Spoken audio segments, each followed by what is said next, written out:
Hi, Billy Goodnick, host of Garden Wise, Santa Barbara's favorite place to learn about sustainable landscaping. We're starting off with segment 2 in a series where we introduce you to landscape designers and demystify what it is that they do. We'll start with Natasha Elliott of Sweet Smiling Landscapes. She's going to show us this compact, hard-working design that she did. Hope you enjoy. Hi, welcome to our segment on working with landscape designers. I think it's really important to understand and demystify what landscape designers do and why they might be a valuable addition to your sustainable landscape project. I'm here today with Natasha Elliott. She's got a wonderfully named company, Sweet Smiling Landscapes, and we're in this beautiful renovation of a typical backyard landscape to talk about how she works, how people find her, and give you some design insights. So once you know this is a good fit, that it's a project that you can work on, what happens at the first meeting? How do things get started, and what do the clients bring to the table? You know, first generally starts first with a conversation over the phone. Then we come out and we start to talk about the needs of the landscape. In this case, it was a pool. And so we talked about, you know, getting the pool out and then what? And she told me that she liked to entertain. And so I wanted to make sure to provide space for her to hang out. She's into dogs. She wanted a dog-friendly space, a kid-friendly space. She was taking the pool out because she was concerned about water. You know, filling a pool takes a lot of water, so we wanted to make sure it was a drought-tolerant landscape. So I find that one of the things that designers are able to do is to take very general statements from a client and figure out what you're actually going to put into the garden. What do you do when somebody gives you a question, when somebody says to you, I like a lot of color? How do you deal with something like that so you can actually get down to a color scheme, a certain type of style? Well, when they say I like a lot of color, I have to really define what they mean by a lot of color. You know, there's color in flowers, there's color in plant foliage, there's color in pottery, there's color in furnishings. So really understanding what they're trying to say with coloring. Maybe you can make a beautiful garden with all gray foliage and then you put some pops of color in the furniture. Maybe that's not their style. So yeah, understanding what they mean by a lot of color. And where do you want to use the color? And you do that by asking more questions and showing them examples. Yeah. Yeah, generally the first 10 to 15 minutes of a consultation, I just try to ask questions to really understand that person, get a sense of their personality, their style. Sometimes I like to come into their house, ask them what their favorite pieces of furniture are in their house, that kind of thing. So you've quoted a price, you got a contract from somebody, now it's time to actually start. So what is your process to get something on paper so you can share that with your client? Yeah, so first I start with, you know, explaining the look that they're going for, the style that we're going for. Then, you know, what elements do you need? Do you want a patio? Do you need walkways? Do you need to get from the driveway to the front door better? So you've got a contract, there's some money exchange, you got some signatures. You mentioned you come out and you measure the property, etc. So when you get back to the office and you start working on the project, what's the first deliverable look like? Yeah, so the first process is to come out and measure. And when I come out and measure, I usually give myself extra time than just actually taking the measurements, because I like to sit there and just really get a sense of how it feels to be in that space. I listen to the noises, get a real sensory sense of the space, you know, see the sight lines. Sometimes that doesn't all stick in the first meeting. And then I come back to the office and I take my chicken scratch notes and put them into a base plan in AutoCAD so that I can start playing around with the layout. This is the first thing that the client sees back from you. So I get the base plan down, and then I know that they wanted an area for sit-down dining for large places. They wanted some sort of lawn area, they wanted a fire pit, and they wanted to grow vegetables. So those were the elements I knew I needed to play around. Once I put them in, I thought, well, you really need a water feature, and a fence would be nice here because it's nice to grow berries along them. And so as I thought about their needs, kind of creative solutions came up. I draw them out, and then this one I'm really trying to bring the garden to life. So I add color, and then I also come in and take inspirational images that kind of flesh out what this plan view image is. So that's what this is. You know, this is the kind of fencing that I'm thinking for here. This is the bench area. For a lot of people, it's hard to envision the space from a plan view. That's what I'm good at, not everybody else. So I try my best to make it as digestible and understandable so that we make sure that everybody's on the same page and everybody's happy. Great.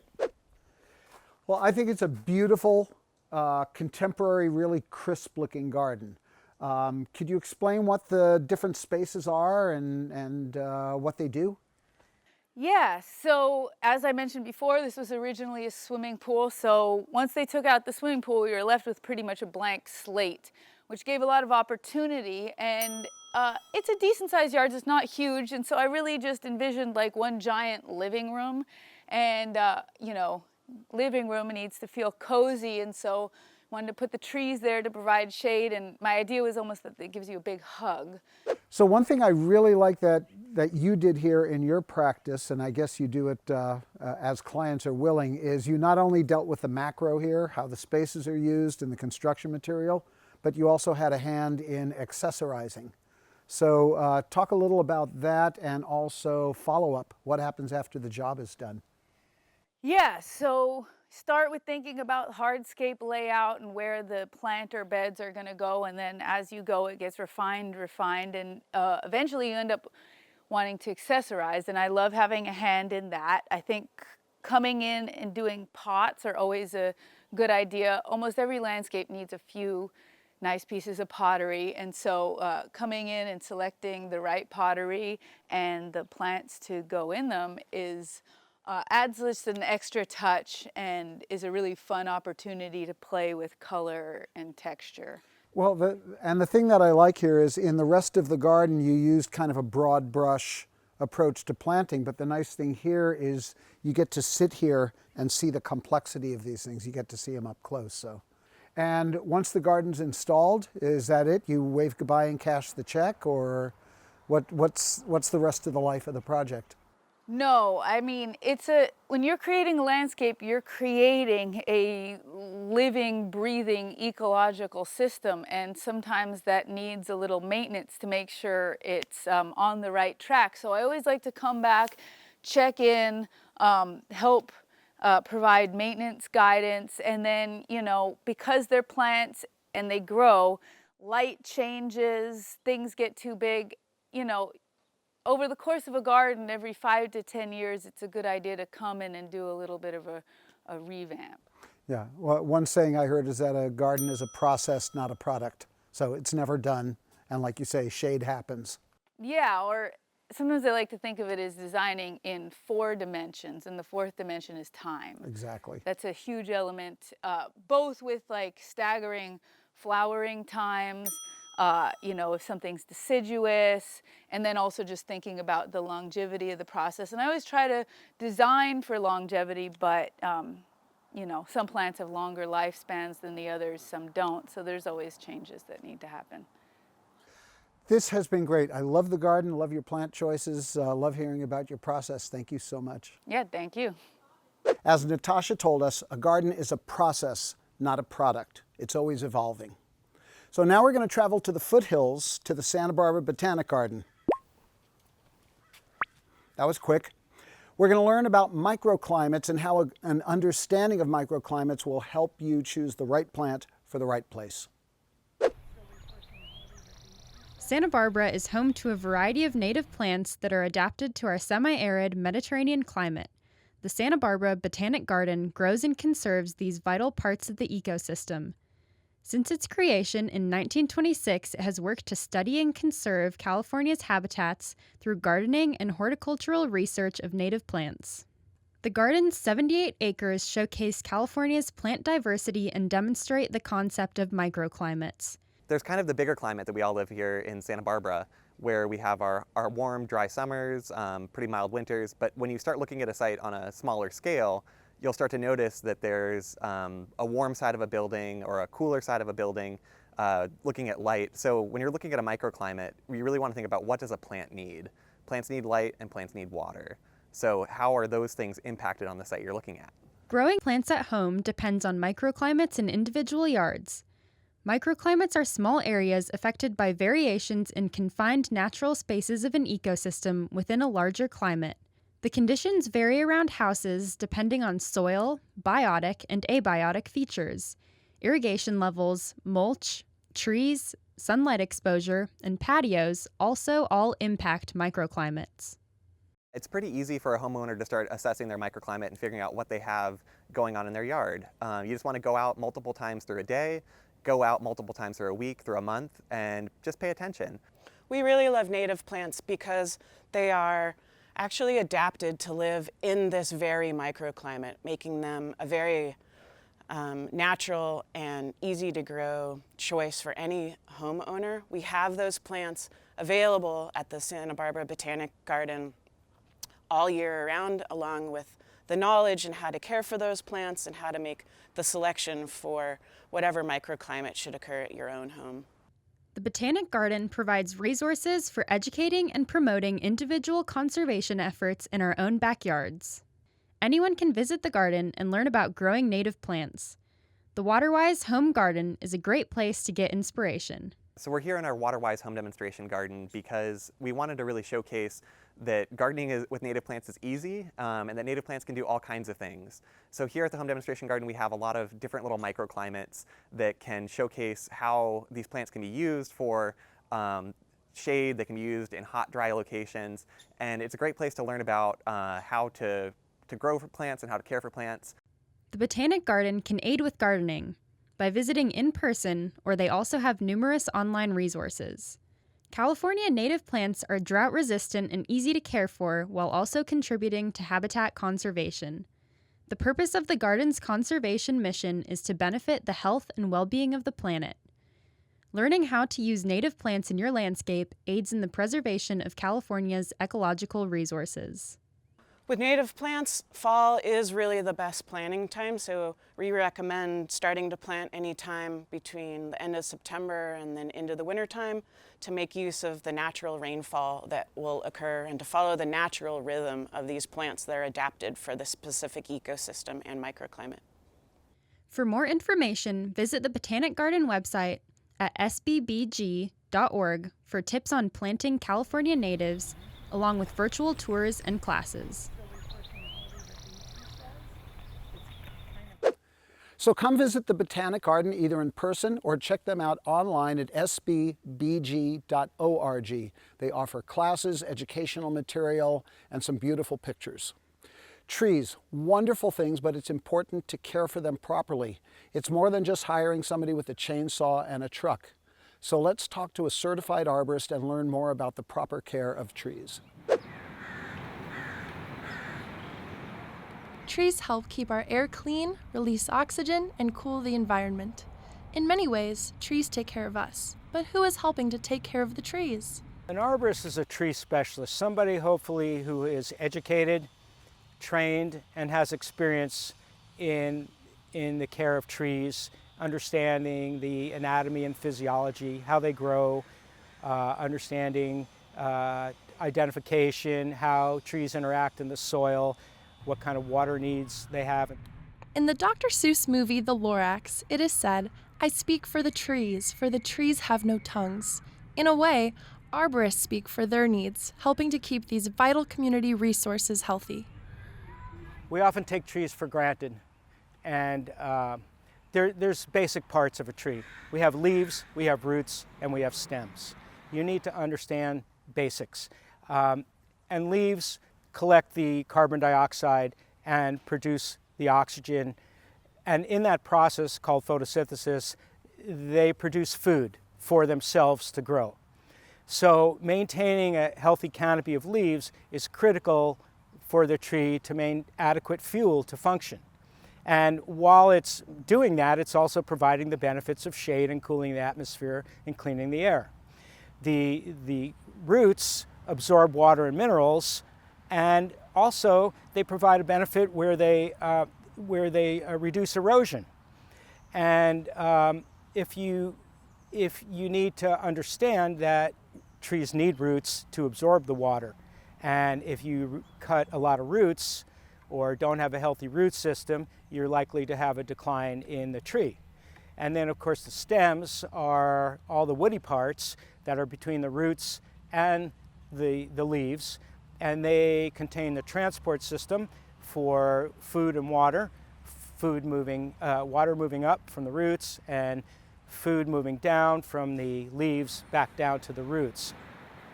Living in Santa Barbara, it's pretty difficult not to notice our diverse urban forest, from native oaks and sycamores to various species of palm trees and so much more. There are actually over 450 different species of trees here in our city.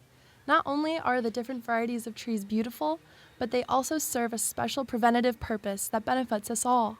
If you just had one species of tree or a couple of species of trees, if there's a pest or a disease infestation, you can wipe out an entire community, you can wipe out your entire urban forest. Having diversity provides a lot of different species that if one species becomes infected or infested with pests and declines, you have many other trees to sustain the urban forest, and that's critical. We call that diversity versus monoculture. Another part of the urban forest is made up of street trees and park trees. Our streets, such as State Street as an example, are lined with many beautiful trees that add to the ambiance of our community, but need care and upkeep as well. We have over 25,000 street trees in the city of Santa Barbara and probably another 10,000 in parks. But the city really does a great job in working to manage the urban forest, the public trees. They say location is everything, and that applies to trees as well. Choosing the right location for a tree when it's planted is vital to its long-term health and viability. It's important to know, is it evergreen or deciduous? Does it lose its leaves in the winter, or does it maintain its leaves year-round? What size does it get ultimately? You need to know, does it drop a lot of debris in a place where maybe that is not welcome? Are the roots invasive? So understanding the tree's inherent characteristics is critical, and knowing how it will survive in our climate is critical. We live in a place that goes through severe drought cycles. In fact, our most recent 7-year drought is considered the drought of record for our area. It is our responsibility to take that into consideration in relation to how we take care of our trees. It is crucial to maintain trees throughout periods of low rainfall. By tending to their needs, we can help combat the negative effects of prolonged droughts. We've been through 2 major droughts in the last 20 years, and droughts really took a toll on trees. One of the issues is, some of the problem that we have with drought is that when trees don't absorb enough water, they don't adequately photosynthesize, and as a result, they don't produce enough food to sustain them or have enough fuel to protect them from infestation of pests and infection of disease. Irrigation is probably one of the most misunderstood concepts in any plant maintenance. And if people would understand a little more about the soil, a little more about the roots, a little bit more about how much water they're putting out, how water moves through the soil, they could really deal with it by putting out the water in the appropriate place at the appropriate time and the appropriate amount, and be able to save as well as keep their trees in decent shape. I think too often people are scared to use water, and they want to save $50 a month or whatever it may be to conserve water. And what happens is they may sacrifice a tree that's worth $10,000, $20,000 for a small amount of conservation. And although I believe in conservation, I do think that you have to figure out a way to give the tree what it needs, because it really adds value to our landscape and our community and to our planet. It is up to us to care for our trees, for they are crucial to the world in which we live and are one of the major reasons that makes Santa Barbara known all over the world for its beauty.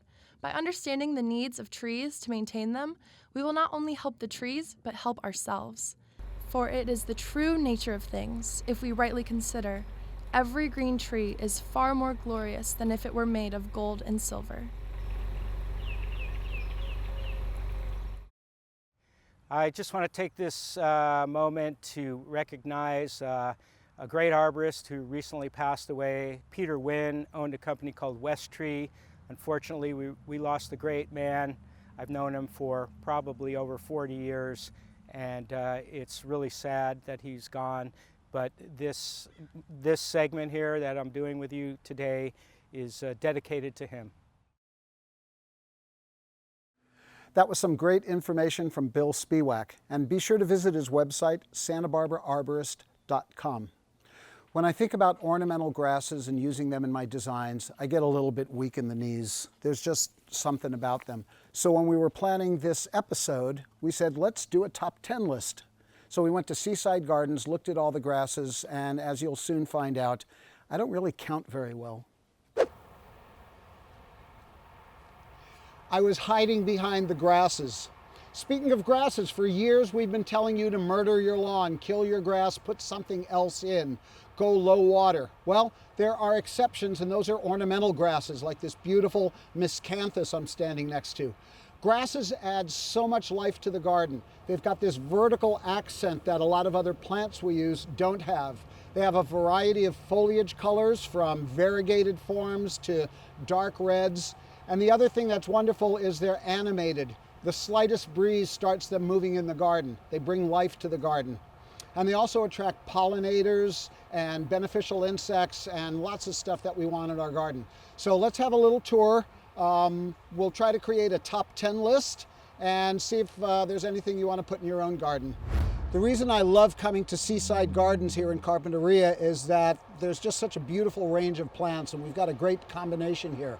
So how do we actually go about using these ornamental grasses and grass-like plants in the garden? Great combination. We have red fountain grass here. This is a form of Pennisetum, and this is not a grass. This is a local California rush called Juncus.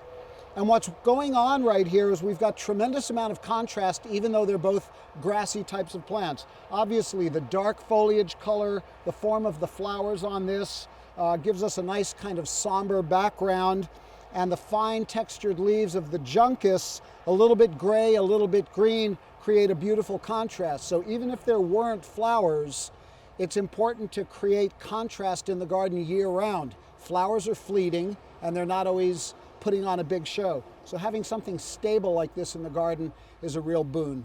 Not all grasses are towering, and not all grasses are mowed like lawns, but this makes a great ground cover. This is Blue Fescue, a form of Festuca. This one's called Elijah Blue. And what I love about it is the color is such a wonderful contrast, but it can also be planted in masses. Yes, we're talking masses of grasses, and cover large areas of this. So if you've got some darker green plants or plants with other foliage colors, this makes a great backdrop for it to play off of. So consider Festuca as one of your ground covers. Very low water use, needs no maintenance, and it even grows some beautiful little flowers over time. Okay, on the top 10 list, so all you got's a veggie garden. Good for you, nice to be growing your food, or you have a big pot with just some herbs. Want to get vertical? Was that Olivia Newton-John? Yeah, want to get vertical. How about chives, leeks, anything in the onion family? Also lemongrass if you like doing some Southeast Asian cuisine. Don't have any here to show you, but it's a beautiful grass. So grow it, eat it, and then brush your teeth or use a mouthwash. On my top 10 list for all native gardens, if that's the trick you're after, this is Lamus Canyon Prince. It's a type of ryegrass, has this beautiful gray-blue sort of color, and it spreads slowly by runners. It's not particularly invasive, but keep the watering on the low side, give it deep occasional waterings, and you'll be rewarded for years. If it starts looking shaggy, cut it all the way to the ground. It'll just smile and come right back. In the last few years, plant propagators have discovered Lomandra and given us a tremendous variety of different forms of this. And this is one of my favorites. This is called Lomandra breeze. And it's characterized by this sort of lemony yellow green color, which is fabulous in a shady area like this. When we're in shade and we have dark colored foliage, they really don't stand out, but the lighter the foliage, the more presence they have. So consider Lomandra. In full sun, this plant will stay a bit lower, but it is one of my favorites, so I'm adding this to the top 10 list.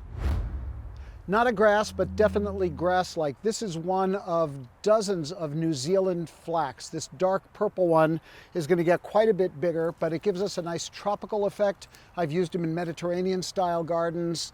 It's just a real standout because of its dark foliage.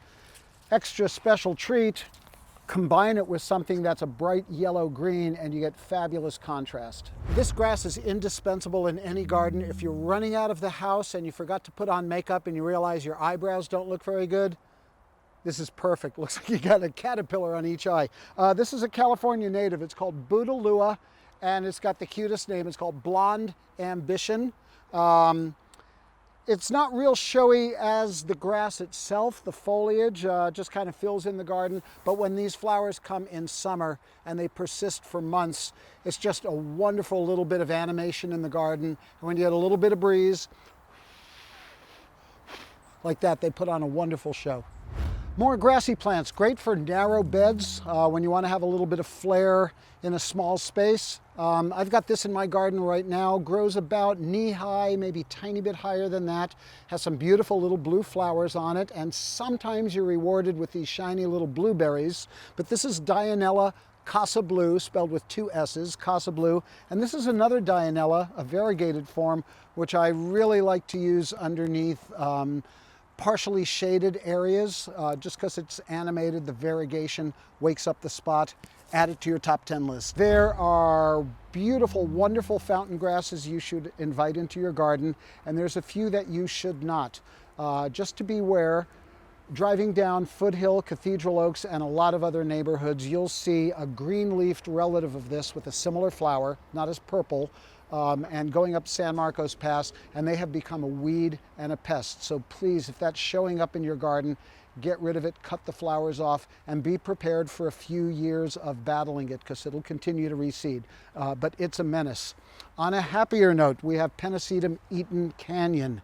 Wonderful, fine, delicate look. It stays pretty small, gets about 2 feet, maybe 3 feet high.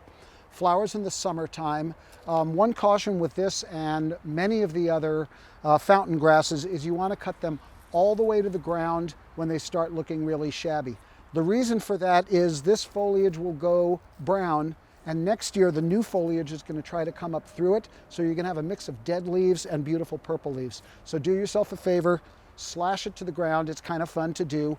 It'll open up and create space in your garden. That's really a good thing, is to have a little bit of seasonal change. So this particular fountain grass and many of the other grasses we've talked about today, some of the miscanthus, are all grasses that benefit from cutting down. If you're not sure, look them up, but don't be timid. Just so we don't end up thinking that grasses are only for meadow-type gardens or Mediterranean gardens, I'm in the middle of the succulent garden at Seaside, and we're looking at this beautiful, it's called a Mexican grass tree. This is Dacilerion.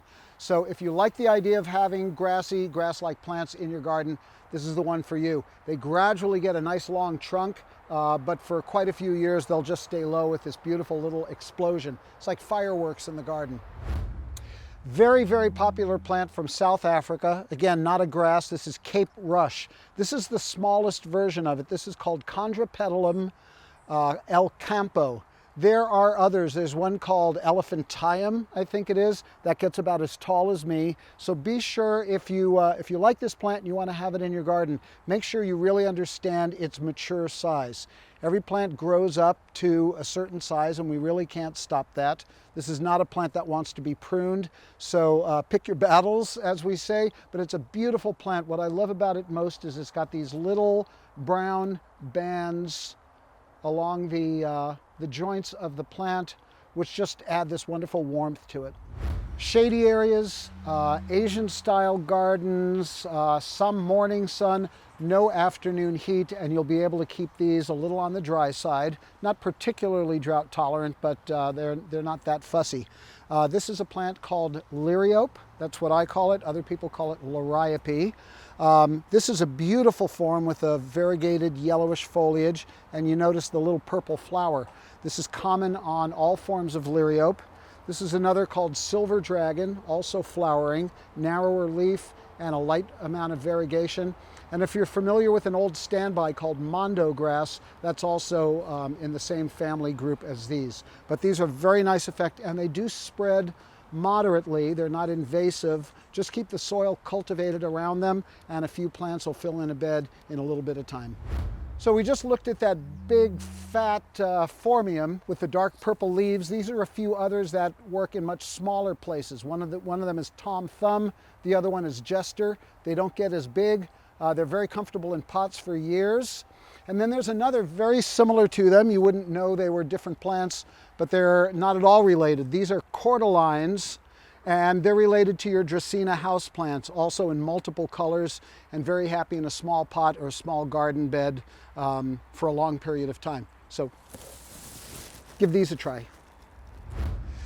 Another favorite California native where you've really got some space. This is Muhlenbergia rigens, or deer grass. It doesn't necessarily attract deer. I'm not sure why it has that name. Its finest feature is these wonderfully straight, stiff flowers that start coming on toward the end of summer.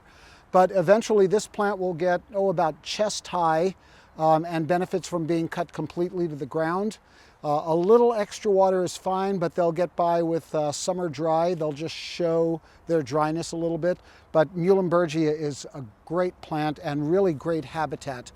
Good insects like to nest inside, and birds are attracted to it. So consider putting this out on a nice big slope outside of fire areas. So that's it for this episode from the Santa Barbara Botanic Garden. We invite you to come up and spend a few leisurely hours and learn a few things, pick up a few plants. And thanks for staying with us. It shows that you're part of creating positive change in our community. I'm your host, Billy Goodnick.